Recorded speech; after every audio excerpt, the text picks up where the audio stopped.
Sud Radio, les clés d'une vie, Jacques Pessis. Les clés d'une vie, celle de mon invité. Vous avez créé une madeleine qu'autour de vous, au départ, on a jugé un peu tarte. Grâce à elle, vous avez découvert un monde de douceur en tenant parfois des propos pas toujours sucrés. Bonjour Lola Sémenin, bonjour Madeleine Proust. Bonjour. Alors, Lola Sémenin, c'est votre vrai nom. Madeleine Proust, c'est un spectacle que tout le monde connaît, qui a fait le tour du monde pendant 30 ans. Et là, vous publiez La vie de Madeleine Proust, un roman, sous la botte. C'est le 3e tome d'une série chez Terre de France. On va en parler. Mais la Madeleine Proust, c'est une légende qu'on a un peu oubliée. On va essayer de la faire redécouvrir à travers des dates clés, si vous en êtes d'accord. Avec plaisir. Alors, la première date que j'ai trouvée, c'est le 12 septembre 1973. C'est, d'après mes calculs, votre première rentrée d'institutrice. Et vous appelez encore Laurence Simonin. Oui, c'est Sémonin, hein, attention. Oui, hein. Sémonin. Oui, oui, ça se passe aux Ars. Aux Ars. Près de Alors, Morteau. la petite école des Ars, je pourrais dire que c'est le berceau de la Madeleine Proust, puisque c'est là qu'elle est née, dans cette école. Et moi, je faisais la pédagogie Freinet. Oui, c'est-à-dire, c'est quoi la pédagogie Freinet? Alors, la pédagogie Freinet, c'est ce qui devrait être appliqué aujourd'hui dans toutes les écoles pour donner une chance, du plaisir et une exigence de travail à chaque élève. C'est-à-dire que la pédagogie Freinet, ça a été inventé par Célestin Freinet, qui était communiste. Donc, c'était une classe coopérative avec de l'entraide. Et on essaie d'emmener chaque enfant vers ses qualités.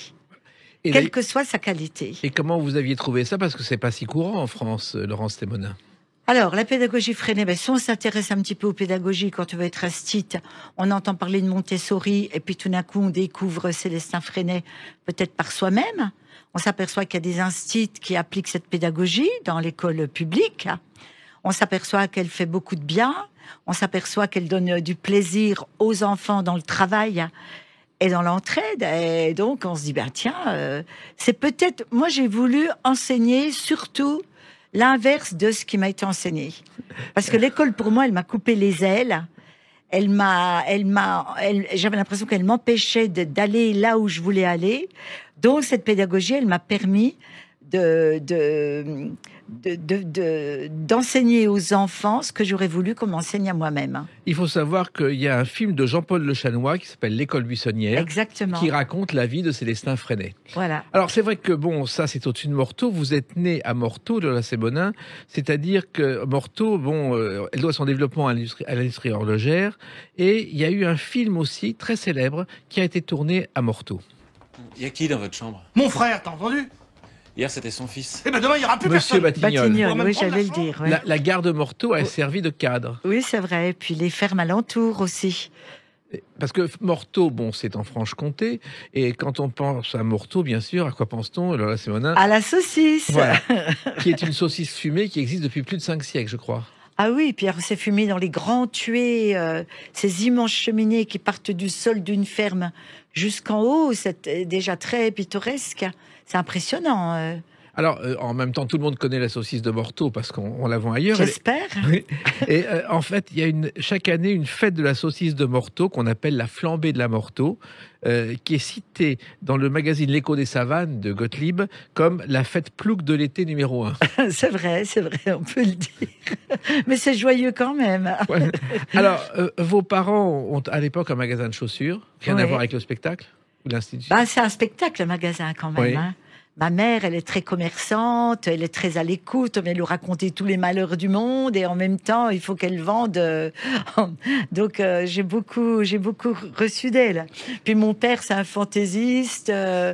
Lui, il est un peu rêveur. Il fait Josette, les mules 38, c'est quelle pointure? Il est dans son monde. Donc, c'est un vrai spectacle, le magasin Cendrillon à Morteau. Alors, à 2 ans, vous savez déjà que vous seriez institutrice, Laurence Sémonin, parce que votre mère rêvait de l'être. Ah vous avez bien raison. Oui, je sortais de la messe toute petite, là, avec mes petits gants en organdie, mes petits gants en dentelle, ma petite robe en organdie, et ma mère disait, elle sera institutrice. Parce que je crois que la guerre l'avait empêchée de devenir institutrice. Exactement. Elle ne pouvait pas. Voilà, donc elle a reporté sur moi. Puis je pense qu'il y avait aussi là derrière, être une femme libre, ne pas dépendre d'un homme, et donc avoir un métier stable avec une bonne retraite. On en parlait à l'époque, des bonnes retraites. Mais justement, dans votre famille, la liberté, ça a tout de suite été votre grand point de vue. Bah déjà, par rapport à cette idée de ma mère. Et puis mon père, vous savez, il s'est engagé à 18 ans. Son adolescence a été dévorée par la guerre. Il est rentré plein de traumatismes. Et moi, j'ai connu un père qui était comme un grand adolescent, qui voulait s'amuser, qui voulait profiter de la vie, qui voulait être libre. Mais il disait toujours, la liberté, c'est l'assouplissement de l'asservissement. On n'était pas encore à l'époque du féminisme. Bah, pas encore, mais d'un autre côté, j'ai des tantes qui étaient très libres, qui n'ont pas voulu se marier ni avoir d'enfants.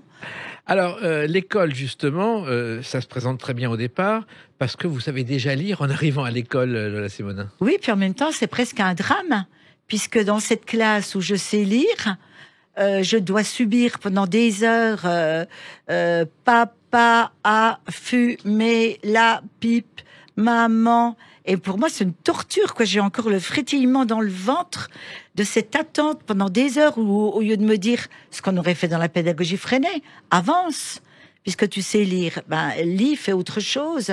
Et là, j'étais tenue interdit. Et je crois que je suis construite sur cette injustice que, souffrant tellement, je tournais les pages du livre pour lire vers la fin où il y avait des petites histoires.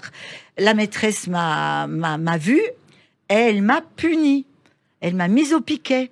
Et je dis toujours que je suis construite sur cette injustice. C'est pour ça que je défends toujours les minorités, les pauvres, et je me bagarre contre l'injustice. C'est viscéral chez moi. Mais d'ailleurs, se retrouver au piquet quand on sait déjà lire, c'est encore courant aujourd'hui, ça arrive encore, non? Vous croyez? Oh bah, dans certaines écoles, oui. Mais je crois que c'est interdit, le piquet, maintenant. Oui, non, mais non, il y a la chaise à réfléchir, maintenant. Ah, la chaise à réfléchir. Bon, déjà, ça ouvre déjà mieux l'esprit. Alors, à l'époque, vous inventez des histoires, vous rêvez de devenir écrivain, vous pensez que c'est pas un métier? Ben oui, parce que j'en connais pas autour de moi. Et je crois que et d'ailleurs, je l'ai mis dans la bouche de la Madeleine, qui a aussi un peu ma naïveté, d'ailleurs. Et pour moi, les écrivains sont tous morts. Les livres que je lis, ce sont des gens qui ont écrit ça puis qui ont disparu, puisque j'en connais pas, j'en vois pas autour de moi. Mais je dévore les livres, oui. Oui, mais vous dévorez les livres en disant un jour j'écrirai, car vous écrivez déjà des petites histoires. Oui, c'est vrai, j'écrirai, mais pour moi, je me disais pas je vais gagner ma vie en écrivant. Je me disais je vais écrire parce que j'adore les histoires, j'adore les inventer, j'adore les mots. J'adore la littérature tout court aussi. Et à l'époque, Laurence Sémonin, vous avez un côté garçon manqué. Oui, c'est vrai. Ça se manifeste dans la cour de récréation. Mais il est bien documenté, ce Jacques. Ah oui, alors pourquoi je suis un garçon manqué? Parce que j'ai compris très vite que si on veut être respecté en tant qu'être humain, il vaut mieux être un garçon qu'une fille à l'époque. Parce que après manger, les garçons, ils vont aller jouer au foot. Et puis moi, la fille, il faut que j'aide à débarrasser la table et faire la vaisselle. Et pour moi, ça, c'est encore une injustice inadmissible. Donc mon but, c'est d'être aussi forte que les garçons pour être reconnue par eux et voire même les dépasser. C'est pour ça que je fais des concours de ski, ils font du saut à ski, je fais du saut à ski. Et vous allez être à 15 ans championne académique de ski. Voilà, je fais de la compétition de ski. Et quand je bats les garçons, c'est vrai que je peux entrer dans leur cercle. Il se trouve qu'à l'époque, la région où vous vivez, il y a tout près du ski de fond, le ski nordique de la Sémonin. Bien sûr, il y a une grande course dans le Jura. Je sais plus comment elle s'appelle, une grande course de ski de fond, mais par rapport à ce que vous disiez là, sur mon combat de féministe, si on peut appeler ça comme ça, un combat d'être humain, tout simplement, qui veut être respecté comme les autres. Quand je faisais des concours de ski, figurez-vous que j'arrivais première fille, j'avais 12-13 ans, eh bien, tous les garçons passaient avant les filles pour les lots. Alors, il y avait des gants, des bâtons de ski, il y avait des coupes, des médailles. Et puis, à la fin, il y avait du caramel Klaus. C'était notre sponsor. Eh bien, quand moi, j'arrivais première, figurez-vous, parfois, je n'avais plus que du caramel. Et ça, encore, c'était une injustice immense, quoi. Oui, alors, il y a le ski, il y a le côté institutrice, et puis il y a une autre passion, c'est le théâtre. Déjà, à l'école, vous en faisiez du théâtre. Ah oui, là, déjà en colonie de vacances, à l'âge de 9 ans, on a monté Le Petit Prince, et c'était moi le Petit Prince. Ouais, et j'avais toujours envie d'avoir le rôle, j'avais envie d'être vue, j'avais envie d'être reconnue, j'avais envie qu'on voit que j'avais des possibilités. Et à l'école, quand vous êtes institutrice, Lola Semonin, vous faites aussi du théâtre pour les enfants. Oui. Et des petites pièces. Vous avez des espions autour de vous. Vous payez des gens. Même pas. Je ne gagne qu'à être connu. Oui, j'ai monté Le Petit Prince, j'ai monté Le Curé de Cucugnan avec les élèves. On a créé des pièces aussi. Oui, c'était important pour moi. Et un jour, vous décidez d'entrer au conservatoire. Voilà. Alors là, c'est la rencontre avec Gérard Boule-du-Chaumont, qui va être un compagnon de vie très important, avec lequel d'ailleurs j'ai fait un enfant, Jérémy. Et lui, c'est un artiste, il est musicien, donc déjà, il m'ouvre un monde.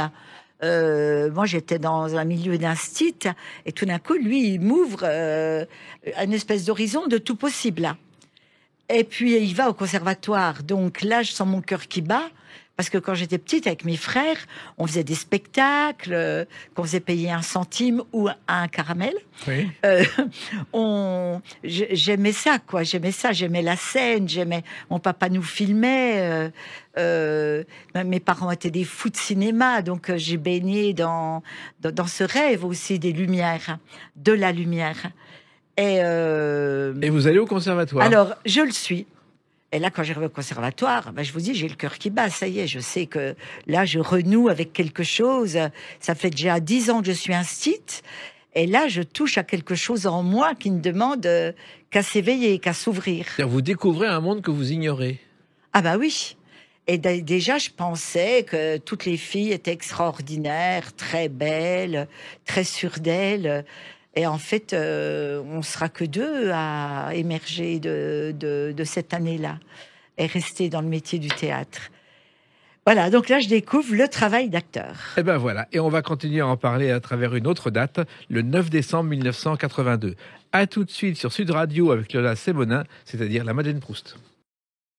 Sud Radio, les clés d'une vie, Jacques Pessis. Sud Radio, les clés d'une vie, celle de mon invité Lola Semonin, Laurence Semonin, également Madeleine Proust. Il y a ce livre, La Madeleine Proust, une vie, le 3e tome qui paraît aux presses de la Cité. On va en parler tout à l'heure. Mais là, on revient à une date importante qui est le 9 décembre 1982. Vous en souvenez de cette date? Là, il y a mon cœur qui bat, là. Car c'est la première de La Madeleine Proust en forme. Exactement. Premier spectacle dans une petite salle de Morteau, je crois. Oui, une toute petite salle. C'était la salle où j'allais faire du théâtre amateur, d'ailleurs. Et alors, ce qui était complètement fou, c'est que comme j'étais instite, il fallait non seulement que je me convainque moi, mais il fallait aussi convaincre les gens autour de moi que j'allais quitter un métier d'instit avec toute la sécurité que ça comporte pour me lancer dans le théâtre. Et je me rappelle que pendant 1 an, pendant que j'écrivais le spectacle, dès que j'allais dans un magasin, je disais bonjour, je vais bientôt jouer mon spectacle à Morteau, vous viendrez me voir. Et puis ma mère, Dieu sa Laurel, elle était ébranlée, quoi. Elle était mais affolée. Parce qu'elle s'est dit, mon Dieu, dans quoi elle s'embarque. Mais quand on a commencé de vendre les billets pour les premières représentations, dès qu'elle vendait une paire de chaussures, elle disait, vous prenez aussi une place pour le spectacle de ma fille? Il y a eu 17 représentations dans ce théâtre à guichet fermé. Ah oui, c'était la folie, là. Et les gens vous interpellaient, je crois.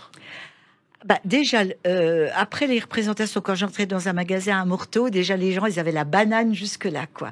Ils souriaient, ils étaient heureux. Et puis, ça y est, on commençait de m'appeler Madeleine, bravo, merci, bravo. Et puis, on me disait surtout, on n'aurait jamais cru que ça allait intéresser le milieu paysan. Et on n'aurait jamais cru qu'on était intéressant. Puis on me disait aussi, c'est mieux qu'un acteur. Ah oui, c'est ça, c'est mieux qu'un acteur. Alors, l'idée au départ, Laurence Semonin de la Madeleine Proust, elle est née au conservatoire petit à petit, lorsque vous faisiez des études de théâtre. C'est-à-dire que dès que je suis au conservatoire, moi j'ai un tel besoin de reconnaissance, d'être vue, qu'il faut que je joue seule. Ça, je sais tout de suite, pas de troupe, je veux jouer toute seule. Donc je cherche. Donc, je travaille énormément de personnages, de la folle de Chaillot à Marguerite Duras, en passant par des classiques. Mais je cherche, j'essaie une bourgeoise, j'essaie une prolo, une clocharde. C'est pas assez profond pour moi. Il y a quelque chose qui manque. Et j'ai vu une artiste qui est Zouk. Zouk, c'est cette Suisse tout habillée en noir, qui a d'ailleurs une expérience d'hôpital psychiatrique et qui va très loin dans ces personnages. Et moi, c'est ça ou rien.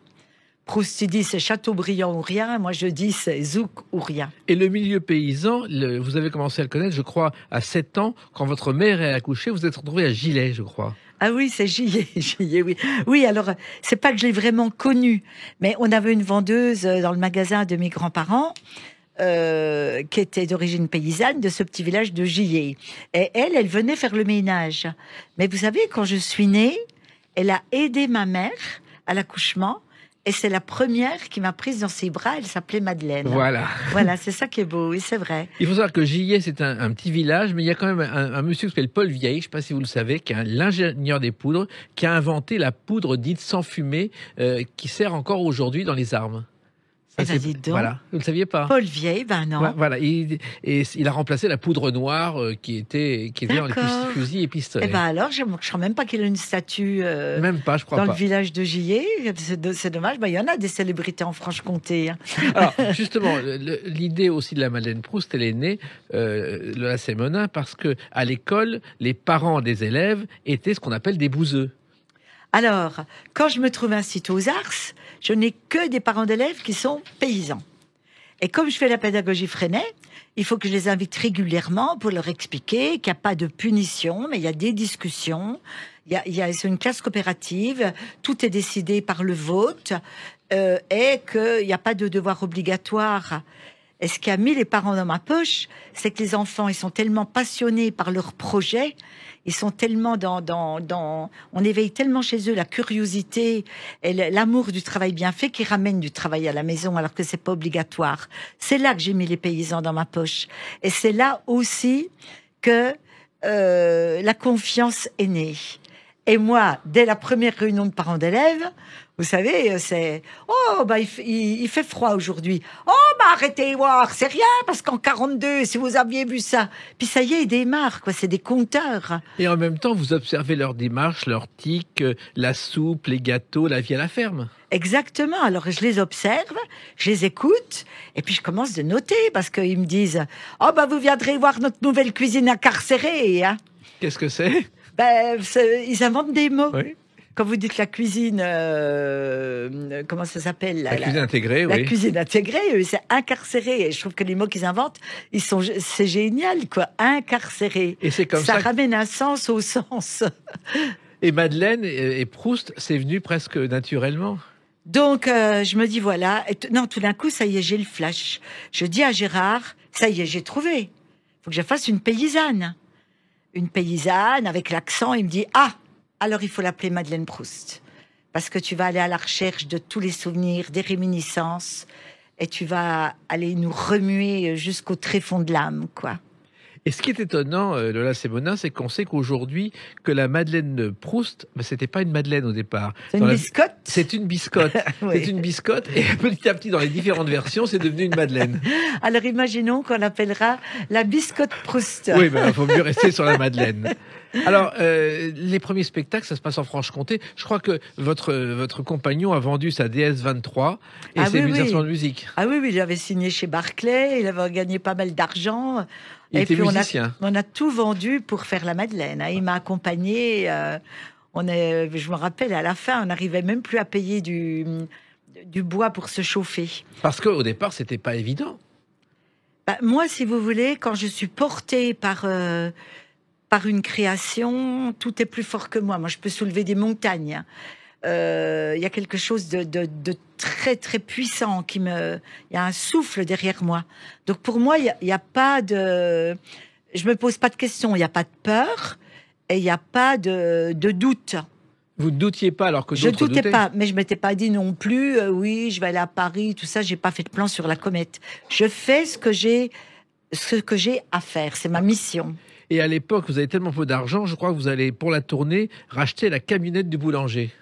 Oui, après on l'a racheté, mais j'ai même dû emprunter 70 francs à une copine pour acheter la gondole de Venise qui sera sur le buffet en formica de la Madeleine. Alors c'est vrai que là, on était vraiment à sec, quoi. Et ce qui va se passer, c'est que ça va être un tourbillon. Je devais jouer 10 fois, j'ai joué 17 fois, j'ai arrêté parce que c'était Noël.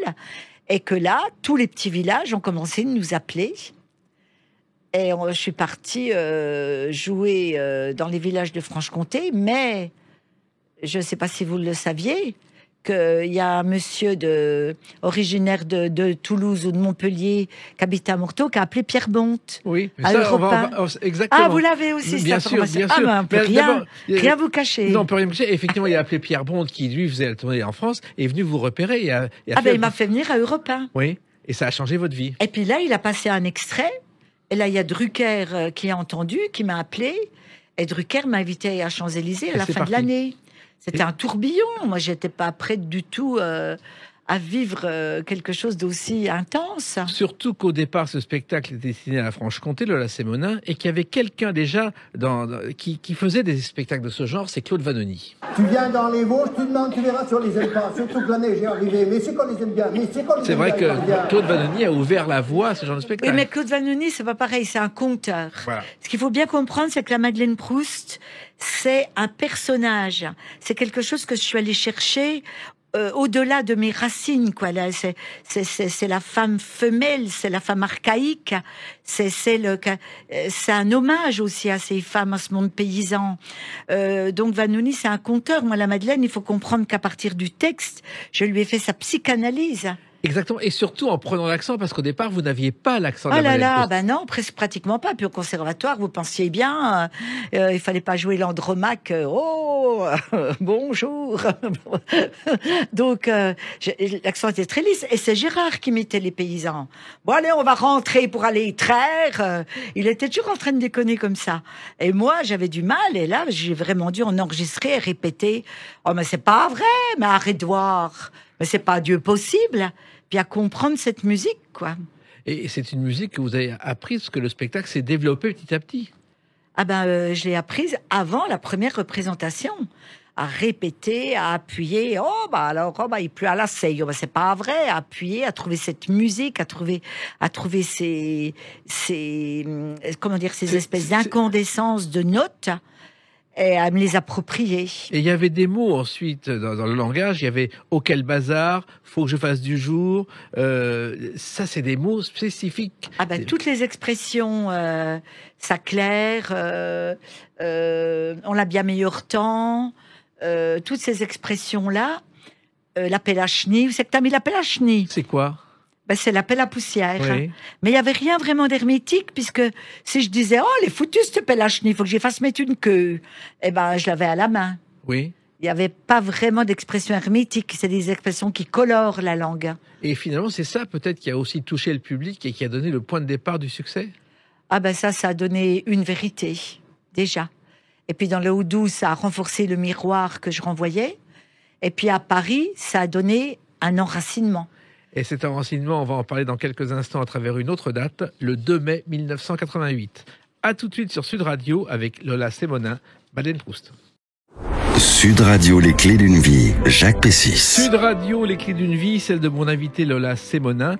La Madeleine Proust, une vie, c'est un livre aux presses de la Cité, le tome 3. Si vous n'avez pas lu les tomes 1 et 2, on va parler du tome 3. Et puis, la Madeleine Proust, ce sont aussi des dates comme le 2 mai 1988. La nuit des Molières, où vous êtes nommé dans la catégorie de la révélation théâtrale. Vous en souvenez? Ah oui, alors là, je m'en souviens. Ah oui, vous savez, j'en tremble encore. Hein. Parce qu'alors, dans cette salle du Châtelet, mais alors, il y a des vibrations. Oh, mais ça, il faut le vivre pour l'imaginer, quoi. Et en plus, j'ai une très belle robe. Et puis moi, je suis émue, quoi, parce que ça va être la revanche. Ça va être tous ceux qui n'ont pas compris la Madeleine. Parce qu'au début, vous avez dit un mot qui m'a fait bizarre quand vous l'avez présenté. Vous avez dit la Madeleine au début. Certains l'ont trouvé un peu tard. Oui, un peu tard. Parce que personne n'y croyait. Non, mais elle a une naïveté, mais elle a un tellement grand bon sens. Mais ceux qui pensaient que la Madeleine, ça resterait au niveau du terroir. Voilà. Alors que moi, je savais qu'elle irait dans l'universel. Donc là, tout d'un coup, d'être nominée aux Molières et en plus dans la rubrique du théâtre, ça met tout d'un coup en valeur tout mon travail. Hein. Bien sûr. Alors, vous n'avez pas gagné, mais peu importe. Ah ben, être nominée, pour moi, c'était déjà la grande victoire. J'ai pas gagné parce que dans cette rubrique-là, c'est Marianne Bassler à l'époque. Et c'est Thierry Fortino qui a gagné. Ah oui, c'est Thierry Fortino. Avec oui. le journal d'un curé de campagne. C'était déjà la campagne quand Oui, même. c'est vrai. Oui. Et vous avez été renommé 2 fois de suite. Oui, encore 2 fois, oui. Et jamais de Molière. Et il y a une grande injustice, oui. Il y a une grande injustice parce que quand j'étais dans Seul en scène, c'était Laurent Gérard et Virginie Lemoine. Alors ils étaient 2 et ils ont quand même été là. Et quand ils ont dit Laurent, et j'étais déjà debout. Et là, quand ils ont fini par dire Laurent Gérard et Virginie Lemoine, j'étais folle de rage, quoi. Je me disais, c'est pas juste. Oh, enfin, vous avez d'autres satisfactions puisque le spectacle fonctionnait avec un personnage, que vous avez créé de toute pièce. Il faut savoir, pour celles et ceux qui ne le connaissent pas, que, c'est une dame à la retraite, un peu avare, un peu médisante, qu'elle a 62 ans et vous en avez 34. Il faut vous maquiller, il faut vous déguiser. Oui, alors au début, je me maquillais, je dessinais les cernes. J'ai très vite une perruque pour avoir le micro à chef au-dessus de la tête, oui. Au-dessus de la tête, voilà. Et puis plus les années ont passé, pas parce que je vieillissais, mais parce que je voulais me dépouiller. Il y a un tel travail du corps que je me suis aperçue que le maquillage du visage, il avait plus lieu d'être.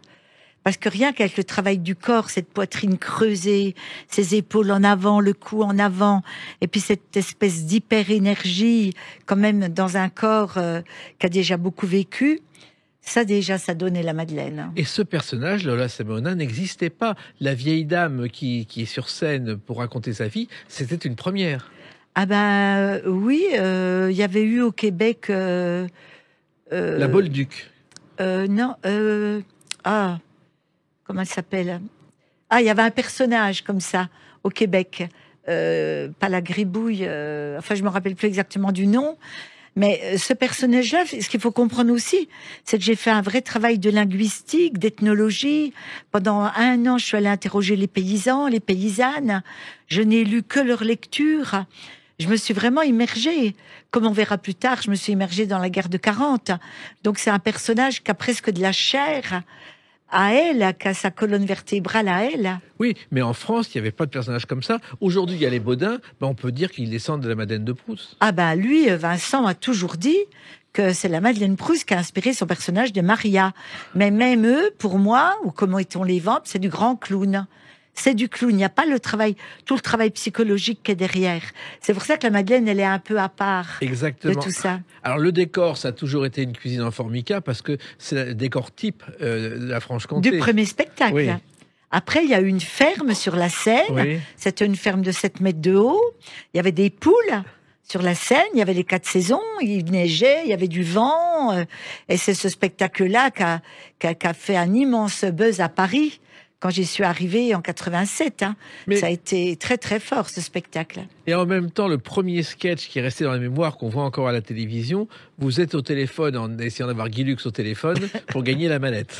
Voilà, ça c'est quand je voulais être attachée de presse et j'appelais une radio pour Gérard, mon compagnon, là pour un de ses disques qui venait de sortir et comme c'était long, je disais allô, c'est la télé, oui je vous appelle, c'est pour un chanteur là. Et c'est comme ça que j'avais écrit ce petit extrait parce que ce sont des monologues mes spectacles, ce sont pas des sketchs et ça c'était vraiment le seul morceau qu'on aurait pu isoler et ce qu'avait fait très bien Pierre Bionte et Drucker d'ailleurs. Pour l'isoler comme un sketch, quoi, en fait. Et il y a même des choses que le public ne sait pas. Un jour, vous aviez imaginé qu'un étudiant vous téléphonait pour avoir des renseignements sur Marcel Proust. Voilà, ça c'était dans le spectacle. Voilà, et là, il y a toute l'ambiguïté entre cet étudiant qui veut des renseignements sur Marcel Proust pour savoir si on est de la famille, et la Madeleine qui ne connaît absolument pas Marcel Proust. Et là, je m'amuse beaucoup avec ça, dans les romans aussi d'ailleurs. Ouais. Mais vous savez qu'après le spectacle avec la ferme et les poules, il y a eu le tour du monde. Oui, je sais, on va en parler. Ah oui, oui. Bien sûr. Parce oui, que là, ce qui est étonnant en même temps, c'est que beaucoup de choses se passent au téléphone, ce qui est très rare au théâtre, Madeleine Proust. Ben ça, c'est Zouk, je pense, parce que Zouk, elle avait déjà des scènes de téléphone qui étaient mémorables. Mais vous savez, quand j'allais chez une paysanne l'interroger, et puis et tout d'un coup, le téléphone sonnait. Alors j'entendais oui, non, Oh, arrête de voir, tais-toi, c'est pas vrai. J'entendais tout ça, sans comprendre de quelle histoire il s'agissait. Donc ça, c'était génial de le reproduire sur scène et que le spectateur fait son chemin dans sa propre tête. Et le premier à avoir utilisé le téléphone en scène, c'est Jean Cocteau, dans La Voix humaine, qui est une pièce qu'il a créée en 1930 avec Berthe Bovy, où elle est sans arrêt au téléphone avec son amant, et il y a des coupures de téléphone, puisqu'à l'époque, le téléphone ne marchait pas vraiment. Ah oui, oui, c'est vrai, c'était très innovateur. Alors, vous permettez en même temps, le Lac-Sémonin, grâce à la Madeleine Proust, à faire découvrir aux Français une région dont ils ignorent presque tout. Je me suis toujours plaint que la Franche-Comté n'était pas assez mise en valeur. Je pense que la Madeleine Proust et moi-même, donc, que nous avons été de très bonnes ambassadrices de cette région et que nous le sommes encore. C'est une très belle région, comme beaucoup de régions en France. Hein. Et dans le Haut-Doubs, il y a ces sapins qui courent à l'horizon. Puis vous savez, j'ai un bonheur fou à décrire le paysage dans mes romans. Le paysage, c'est presque un personnage du roman, à toutes les saisons. Le paysage, il change tout le temps, en fait, grâce à ces 4 saisons. Et puis, vous avez quand même quelques prix. Je crois que la SACD vous décerne un prix. C'est quand même une belle récompense. Ah oui, le prix des auteurs, là, c'était en 85, hein, c'était tout au début. Ah oui, j'étais très, très honorée. Et vous avez un fan, et on ne s'attend pas à ce qu'il soit fan de vos spectacles, c'est André Roussin, de l'Académie française, qui a été l'un des auteurs français les plus joués, puisque dans les années 60, il avait écrit La Petite Hutte, il avait écrit Nina et Bobos, les 3 spectacles étaient à l'affiche pendant 3 ans et affichés complets. Et Roussin a été votre fan, je crois. Ah, bah oui, il y en a beaucoup. Hein. Je pense que quand le public voit le spectacle, et puis que tout d'un coup, ça éveille en lui des êtres chers. Une grand-mère, une tante, une enfance. Oui, ça entre vraiment dans le cœur des gens. Mais en plus, Roussin était de l'Académie française. Être reconnu par l'Académie française pour Madeleine Proust, c'était quand même pas mal. Oui, mais il y a eu aussi des personnes inattendues. Qui c'est qui me disait un auteur de théâtre contemporain. Oui, c'est très large en fait, c'est très surprenant. C'est très large. Il y avait Jean-Pierre Chevènement aussi qui me citait à l'Assemblée nationale. Ah bon ? Quand on voit ce qu'on voit et quand on sait ce qu'on sait, on a bien raison de penser ce qu'on pense et puis de ne rien dire, comme dit la Madeleine Proust. Ah oui, car c'est une phrase de votre spectacle. Oui, et Jean-Pierre Chevènement l'a cité à l'Académie. Oui. Ça, c'est un grand souvenir. Ça, vous l'avez rencontré ou non ? Ah oui, lui j'ai rencontré, il venait voir tous mes spectacles. Oui, je l'ai même invité chez moi à manger une croûte au mori avec une saucisse de morteau, grande spécialité, avec mes champignons que j'ai cueillis dans les bois. Et alors, ce qui est étonnant aussi, c'est que vous êtes allé jusqu'en Afrique avec votre spectacle, Madeleine Proust. Oui, j'ai fait une tournée en Afrique. Alors là, je peux vous dire que les expatriés, ils étaient énormément dans l'émotion. Ils avaient la larme à l'œil. Hein. Mais comment vous arrivez en Afrique alors vous êtes parti de Franche-Comté, c'est étonnant. Il y a des avions, cher Jacques. Je sais, mais les producteurs, est-ce que il y a un public lui, c'était un tourneur spécialisé en Afrique. Et il faisait beaucoup tourner Moustaki. Et il était fan de la Madeleine. Et il m'a dit, il faut que tu ailles là-bas, il y a un public. Et donc, j'ai joué au Mali, au Niger, au Gabon. Et c'était extraordinaire parce que, par exemple, à Bamako, le théâtre était en plein air. Et il y avait un zoo à côté, puis on entendait les lions rugir. Puis je disais, qu'est-ce qu'il râle là-bas, Risset? Qu'est-ce qu'il fait, Risset? Il égorge un veau ou bien? Et vous avez fait un spectacle d'ailleurs, où le tour du monde de la Madeleine Proust. Voilà, ça c'est après mon voyage en Inde. En l'an 2000, j'ai fait un grand voyage en Inde avec mon sac à dos. On peut dire un voyage initiatique. C'était après la mort d'un amoureux. Et en Inde, vous savez, tout est tellement, surtout à l'époque, tout est tellement étrange, bizarre. Tous nos a priori, on est obligé de les laisser tomber. Et puis, de se rencontrer tel qu'on est, finalement. Et quand je suis rentrée d'Inde, j'étais transformée. Tout était possible. J'avais une liberté totale. Et ce qui est étonnant, c'est que vous pensiez que la Madeleine Proust, c'était fini à la fin de chaque spectacle. Ah oui, normalement, c'était fini. À la fin de chaque spectacle, encore plus après La ferme et les poules, là, j'avais repris encore la cuisine. J'avais fait un court-métrage que je passais d'ailleurs avant le spectacle. Des paysans dans la neige en 1922 qui vont ouvrir le chemin avec le chasse-neige en bois, le triangle, pour ouvrir le chemin à une sage-femme pour aller aider à un accouchement dans une ferme isolée. Alors j'ai fait tout ça et après terminé, je pars en Inde et la Madeleine c'est terminé. Et quand je suis là-bas, je me dis mais ce personnage-là, il faut pas que je le laisse dans sa ferme. Il faut que je lui montre qu'il y a de l'ouverture, qu'on peut élargir sa conscience. Il faut que je lui montre ça. Et là, j'ai créé le spectacle. La Madeleine Proust fait le tour du monde. Et vous n'avez pas fait que cela, écoutez. Roule tout doux dans le 2-5, tout le monde debout sur le 5.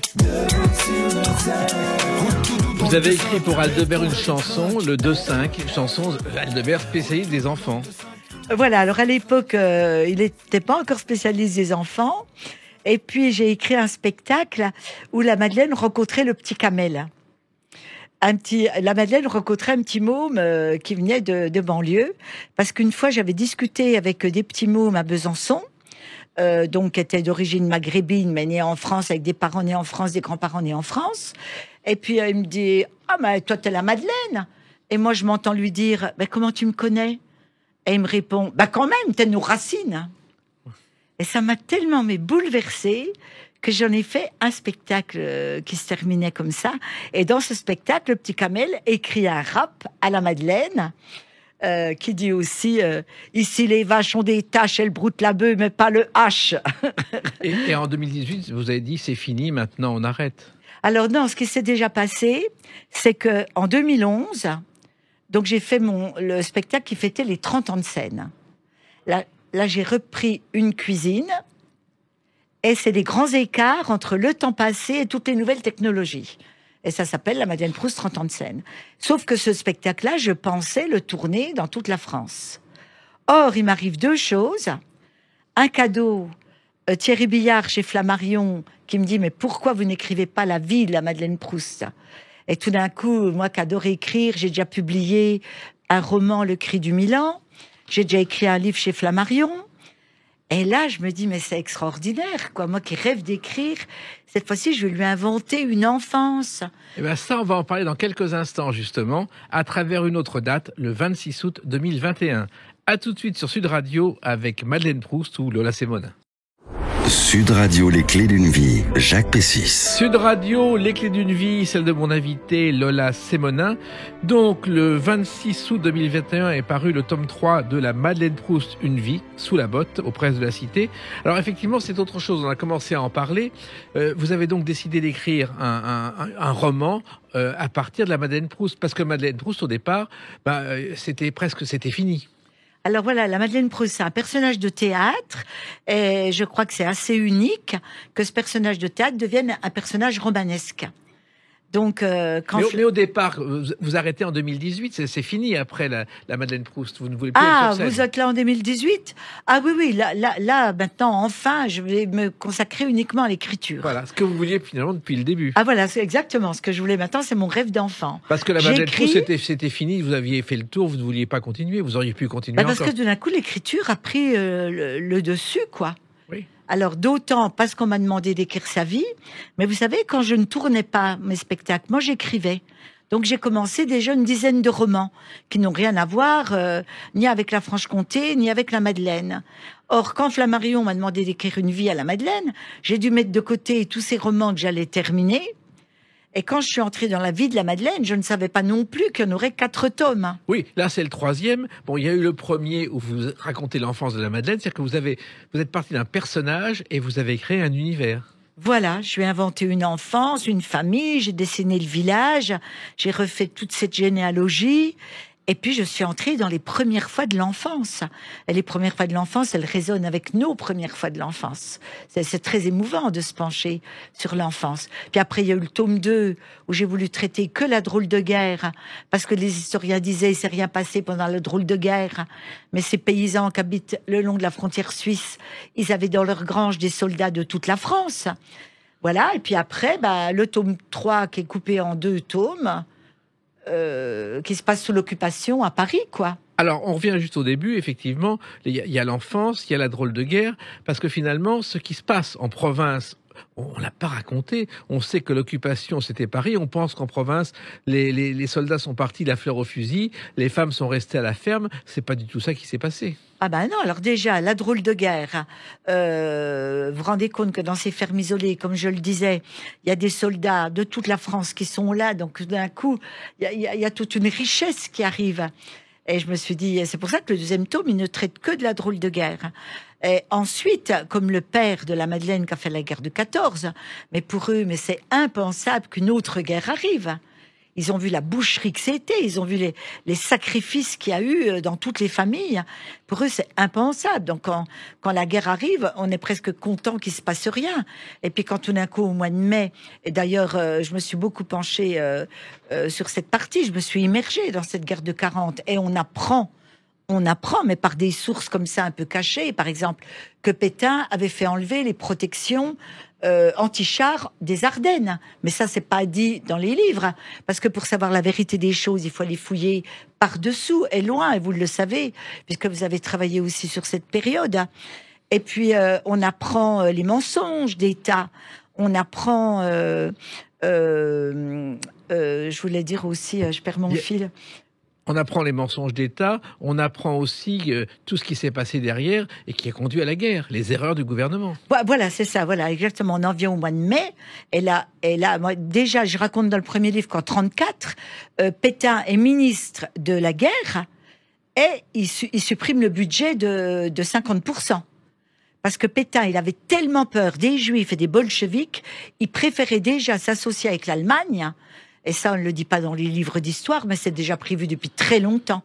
Et vous l'avez trouvé où, en fouillant un petit peu? Ouh là là, vous savez, j'ai lu plus de 70 livres qui sont en partie dans la biographie de ce tome 3 et qui seront dans le tome 4. Et puis quand vous allez fouiller, vous savez, il y a des ramifications. Et puis après, il y a des déductions. Quand Reynaud a un accident, quand il doit se marier avec sa comtesse, quand il refuse... de rester dans le gouvernement Pétain, et que Pétain veut l'envoyer aux États-Unis et qu'il refuse. Comme par hasard, il a un accident de voiture. J'en déduis bien que c'est un attentat quand même. Oui, et en même temps, vous avez interrogé, je pense, les vieux de la région qui avaient des souvenirs. Évidemment, j'ai recommencé, évidemment. Ça, c'est mon cheval de bataille. Aller rencontrer les paysans, parler avec eux, qui me racontent. Et vous savez, dans les campagnes, c'est pas du tout ce qu'on voit dans Les Misérables de Lelouch. Hein. Moi, j'ai plutôt vu des paysans. Tous les gosses déjà étaient partis dans les bois. Tout le monde avait envie de prendre le maquis. Et puis, de cacher des gens, de protéger des gens. Parce que ce que je raconte, que même les gens de la région ne savent pas, quand les Allemands sont arrivés en juin dans le Val de Morteau, le maire a dealé avec les Allemands que les 30 000 soldats qui étaient dans cette poche soient évacués en Suisse et soient se rendent prisonniers en Suisse. Donc il y avait déjà bien un accord entre l'Allemagne et la Suisse. Donc vous avez fait un véritable travail d'historien au-delà de l'auteur. Ah ben oui, sauf que comme je ne suis pas historienne, je me suis beaucoup perdue. J'ai lu beaucoup de choses qui n'étaient pas mon sujet, mais ça fait rien. J'avais besoin. J'ai lu beaucoup de choses sur les camps de concentration dont je ne vais pratiquement pas parler. Mais ça, c'est hyper intéressant parce qu'il y a 30 000 soldats qui vont se rendre en Suisse. Donc qu'est-ce qu'ils font? Eh ben ils abandonnent leurs armes le long de la route. Leurs casques, on en trouve encore dans le Doubs. Et donc, les gens ramassent ça et le cachent. Mais ça, on n'en parle pas dans les livres d'histoire. Non, malheureusement. Il y a beaucoup de choses dont on ne parle pas dans les... Vous savez, il y a de la pensée unique. Puis après, il y a toutes ces ramifications qu'on peut aller explorer pour découvrir autre chose que ce qu'on veut bien nous faire croire. Alors, ça se passe dans un village qui s'appelle Derrière-les-Gras, qui est un village imaginaire, mais qui ressemble au village de Franche-Comté, Lola Semonin. Ah, bien sûr. Sauf que c'est un village sans église. Comme ça me permettait... C'est comme un lieu dit, si vous voulez. Ça me permettait qu'il fasse 4 kilomètres à pied pour aller à l'église, remonter de l'église, repartir au Vêpres. Il faut savoir que la religion est très, très importante. C'est la religion qui guide, qui soumet. Le mot n'était pas juste. C'est la religion qui soumet la population. Et puis, Pour ce tome 3, je voulais pas toujours décliner le milieu paysan. C'est pour ça que je décide de l'envoyer Bonne à Paris. Oui, elle travaille donc comme bonne, employée de maison, on dirait aujourd'hui, chez un fondé de pouvoir qui vit à Paris en 40, dans le grand luxe. Ah oui, alors là, c'est le grand choc de classe, grand choc de culture. Elle découvre un monde qu'elle ignorait complètement. Eux, c'est le luxe. Vous savez, à la Banque de France, c'est pareil, je me suis énormément renseignée. Les coffres de la Banque de France qui ont été vidés en catimini, mais à toute vitesse, c'est une vraie catastrophe, en mai seulement. En mai 40, les oui. lingots sont partis, ça c'est un film à faire. Hein. C'est une histoire extraordinaire. Et en même temps, dans la souterraine de la Banque de France, il y a du champagne, il y a du caviar à volonté. Hein. Autant pour les Allemands que pour les notables. Alors, vous évoquez aussi la TSF, qui est importante là-dedans, et tout commence par une chanson. Vous qui passez sans me voir, me donnerez-vous ce soir? Car à l'époque, même en Franche-Comté, on écoute la TSF, et Jean Sablon a été le grand crooner français aux États-Unis. Grâce à cette chanson de Charles Trenet et Johnny S., il est devenu une star aux USA. Ah oui, ben c'est vrai, un des rares. Et je raconte dans le livre, c'est lui la première fois qu'a utilisé un micro. Oui, et on l'appelait, les chansonniers se moquaient de lui, on l'appelait le caleçon long. Voilà, c'est ça. Et effectivement, votre personnage, la Madeleine Proust, découvre la radio, découvre Paris, et pour elle, c'est un choc, parce que à l'époque, il n'y a pas la communication d'aujourd'hui. La Franche-Comté, on ne sait pas ce qui se passe à Paris, et réciproquement. Oui, très très peu. Hein. Alors, elle dit Paris est une forêt de pierres. Parce que comment imaginer qu'on puisse marcher sur un trottoir où les maisons sont collées les unes aux autres, on ne voit pas d'arbres ou pas de clairière ou pas de forêt. Elle est très malheureuse. Mais c'est ce que pensaient à l'époque les paysans qui vivaient loin de Paris, qui ne mettaient jamais les pieds à Paris. Oui, oh bah, vous savez, aujourd'hui, les gens de la campagne, il y en a beaucoup qui n'ont pas envie de mettre les pieds à Paris aussi. Oui. J'en connais qui ne sont jamais venus à Paris. Oui, il y en a qui n'ont pas envie, il y en a qui ont peur de l'aventure. La Madeleine, son rêve, c'est de voir la Tour Eiffel, évidemment. Oui. Ah oui, puisque j'ai oublié de vous dire, c'est que dans le tome 2, dans La drôle de guerre, il y a tous les soldats qui arrivent, dont André Proust. Parce qu'il faut bien que je le fasse arriver à un moment. Qui est son père. C'est là qui va être son mari, oui, qui va devenir son mari. Alors, voilà. Il se trouve que vous évoquez aussi cette période à travers la Madeleine Proust. C'est-à-dire, il y a les tickets d'alimentation, là, c'est Monin. Voilà, c'est l'occupation. À Paris, il y a les queues devant les magasins. Quand on a de l'argent, on a des passe-droits. On peut acheter avec de l'argent et on peut ne pas avoir de pain alors qu'on a des tickets de pain. Voilà. Et c'est un peu la guerre. Et elle, dans les queues, elle ouvre les oreilles. Parce que là, je fais vivre le monde à travers ce qu'elle entend aussi dans ses files d'attente. Et puis, il y a aussi les spectacles à Paris que vous évoquez. Il y a Pierre Larquet qui démarre une pièce dans une revue de Raymond Souplex. À l'époque, le théâtre était censuré. Il était censuré, mais il était très très vivant, hein, oui. Parce que les spectacles sont bondés, les théâtres. Alors il y a peut-être des spectacles censurés, mais je raconte aussi les 300 coups du diable. C'est ça, avec de Jean Cocteau. Oui. Vous avez vu ça, je sais plus, c'est les 300 coups, les 400 coups. En fait, là, c'est une ironie. Il y a plein d'Allemands dans la salle. Et en fait, le bâton qui tape les 3 coups ne va passer son temps qu'à taper jusqu'à 400 coups du diable. Ouais. Et mais là, ils ont été ça a été très mal pris par les Allemands. Ils censuraient tous quand ils comprenaient. Il y a un spectacle, Le rêve de Monsieur Belette aux Deux Ânes, qui a duré 3 ans sans que personne s'aperçoive que c'était contre l'occupant. C'était un spectacle de Raymond Souplex. Ah oui, sans doute. Oui, voilà. C'est ça, c'était l'astuce. Et puis, il y a la chanson aussi que vous évoquez, car à l'époque, on vendait des petits formats au coin des rues, des partitions, et un jour, on en a offert un à la Madeleine. Un accordéoniste qui sait jouer la java. L'accordéoniste de Piaf qu'elle chante. Pourquoi cette chanson Parce que j'aime bien dans ce chapitre, parce que Rachel, donc la belle-fille de cette famille très aisée, lui offre cette partition. Puis elle lui dit, vous êtes sûre, vous comprenez bien les paroles? Elle dit, oui, oui, c'est une fille qui est joyeuse et puis qui travaille dans un bar. Elle comprend pas que la fille de joie est triste. Elle comprend pas qu'en fait c'est une prostituée, quoi. Et puis j'aimais bien donc ce petit clin d'œil par rapport à la naïveté de la Madeleine. Et cette chanson, l'accordéoniste, en fait, Michel Aymer, l'auteur, l'a amenée à Piaf le 1er septembre 1939, le jour de la déclaration de guerre. Piaf l'a obligé à la répéter avec elle pendant 3 jours, ce qui fait qu'il n'a pas pu aller rejoindre son corps et il est passé en conseil de guerre à cause de cette chanson. Ah, bah alors là, je savais pas. Mais vraiment, il y a des histoires extraordinaires. Oui, et dans ce livre, justement, vous voulez justement raconter toutes ces histoires, raconter le personnage pris dans un univers qu'il ne connaît pas. Voilà, c'est la petite histoire dans la grande histoire, toujours. C'est aussi mon regard curieux, mon regard qu'essaye d'être, d'aller chercher justement ce dont on ne nous parle pas, comment dire, voilà, éveiller les consciences. En fait, derrière tout mon travail, il y a quand même toujours ce souci d'éveiller ma conscience et d'essayer d'éveiller les consciences, de regarder plus large, plus grand, de découvrir autre chose que ce que cette pensée unique nous apporte, comme dans les livres d'histoire. Il serait temps de les refaire, les livres d'histoire. Les livres d'histoire nous mentent. Oui, mais en même temps, la Madeleine Proust qu'on connaissait sur scène dans un roman historique, ça ne surprend pas vos lecteurs, vos fans? Non, parce qu'alors on l'aime. Ils me disent, oh, on peut pas arrêter le livre, on l'aime, on pleure, on rit, on est avec elle, on se demande comment elle va s'en sortir, parce que c'est beaucoup, beaucoup sur l'émotionnel. Et cette espèce de suspense dont il me parle, oui, il se passe des choses, évidemment. Je mets de la tension, je mets des chutes de chapitres qui donnent envie de lire le suivant. Mais c'est surtout elle qu'on a envie de suivre et qu'on a envie de ne pas lâcher, qu'on veut rester avec elle comme avec un personnage qui nous saisit et qu'on aime. Et que vous ne lâchez pas, la Simonin. Ben non, ben voyez, si j'avais su que j'allais passer encore 10 ans de ma vie à lui inventer, à rester encore avec elle, à lui inventer cette vie, moi je vous aurais pas cru. Voilà.